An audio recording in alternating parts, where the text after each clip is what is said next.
Hey, good morning. Just wanted to respond to this video about racism.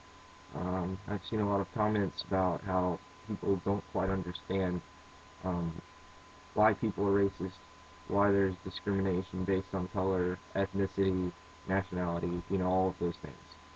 Um, and I wanted to kind of, I don't know, illuminate the subject because, you know, just a disclaimer, I'm being the devil's advocate here, okay? I don't actually truly believe what I'm saying. I'm just saying it to offer another perspective different from the one that's already been offered multiple times. Um, there's got to be, someone who offers the flip side, at least so that people can understand. Okay, anyways, so a lot of people consider Negroes to be savage, Indians, Native Americans, all of those people, some people in the United States consider them to be savage, you know, and it's not common anymore because people here are so proactive against it, but it is still there. Um, my grandmother, for instance, was born in the 20s, so she's still got that mindset going on, and I think that one of the roots of this problem may have came from actually justified hatred of people. Okay, so let me put it this way. You are Spanish. Okay, just bear with me here. You're a Spaniard. You're on a boat. You get to a new jungle land. Okay, and you're going through the land, and you find this population of people. So you think, okay, there are people here that we never knew of. So they take you back to their city, and it's an amazing city, huge, giant pyramids built out of stone. They're basically just wonderful people. And then you see their religious practices, and you see their priests stand up on an altar before everyone. Thousands of people are there, and you see people go before this priest and give them their children and their wives and sometimes even themselves. And you see this priest murder tens of thousands of people every day. And you think, this is crazy. What the heck is going on here? Are there tribes fighting? What's going on? And then you learn over time that they do it for an abundance of food. And you've seen their civilization. You know they already have food. Why would they need more food? And why would they murder somebody to provide more food for themselves? It's like bartering somebody's life for food that you already have. It makes no sense. So, naturally, you don't like these people. You don't want to be around them. You actually hate them because they are murdering children. They're murdering innocent people. And it's totally accepted. It's totally normal. And it just seems, for lack of a better term, savage. Now, that provides an alternative perspective on Native Americans, okay? Not all Native American tribes did that, okay? But the South American uh, tribes, they very heavily did this. They killed thousands of people every day, simply for the fact that they wanted more food, they wanted it to rain, they would sacrifice them to the gods.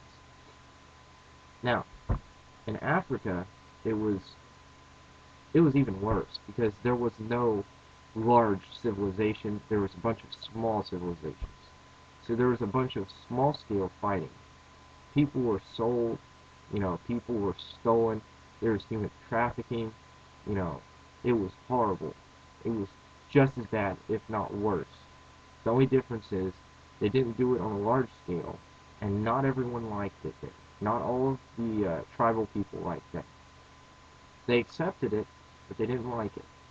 For instance, if you had a child and the child was born still, as in they died in your womb, then you would instantly be marked for life.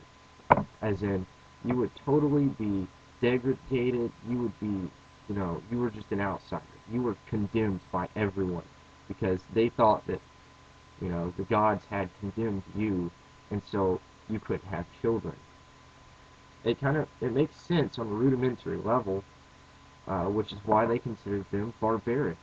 And at first, it was rightly so. It was right to consider these people barbaric because at first, a lot of them were. They murdered each other. They killed each other for nothing but a few pennies, a rifle, It was savage. But as time went on, and as people were educated in those places, and as things changed, as they always do, people changed. They stopped doing those things. They stopped being so savage and barbaric. There were people who weren't, and they were still Indians. There were people who were black who weren't that way. If you ever read the book, Things Fall Apart, then you'll understand what I mean. I don't remember the author's name, but it speaks totally about the subject, and it offers a different perspective that you would probably enjoy.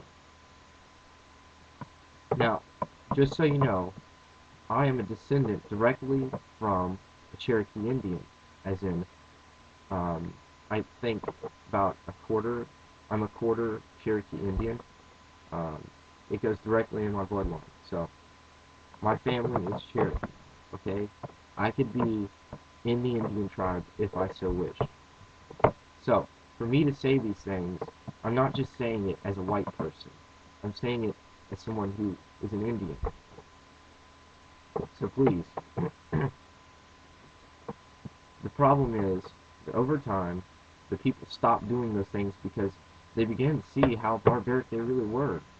I mean, when the Europeans came over to the New World, they really enlightened a lot of people as to how civilization worked and how you could be peaceable and not always kill each other.